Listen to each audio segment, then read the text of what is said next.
संपूर्ण राज्यात माघी गणेशोत्सव मोठ्या थाटामाटात व उत्साहात साजरा होतोय।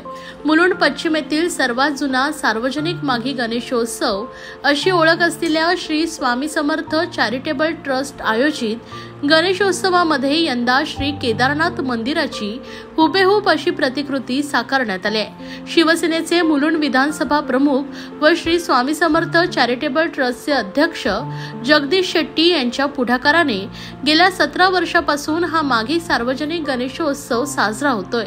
यंदाचं 17वं वर्ष असून दरवर्षी आकर्षक असे देखावे साकारले जातात। श्री साईधाम मंदिर, श्री साईबाबा चौक, पीके रोड, मुलुंड पश्चिम येथे बाप्पा विराजमान झालाय। अतिशय आकर्षक, विलोभनीय अशी बाप्पाची मूर्ती असून 1 ते 11 फेब्रुवारी सलग 10 दिवस बाप्पा विराजमान झालाय। श्री केदारनाथ मंदिराची प्रतिकृती पाहण्यासाठी तसेच गणरायाचं दर्शन घेण्यासाठी भाविक मोठ्या संख्येने गर्दी करतायत। केवळ मुलुंड परिसरातील भाविक नव्हे तर संपूर्ण मुंबई ठाणे जिल्ह्यातून हजारो भाविक या ठिकाणी दर्शनासाठी येत आहेत। तसेच संपूर्ण परिसरात विद्युत अशी आकर्षक रोषणाई करण्यात आली असून संपूर्ण परिसर प्रकाशमय झालाय।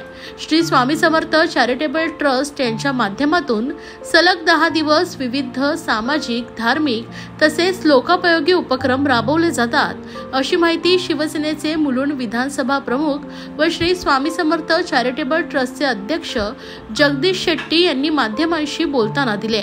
तसेच मोठ्या संख्येने भाविकांनी उपस्थित राहून गणरायाचं दर्शन घ्यावं असंही आवाहन करण्यात आलंय।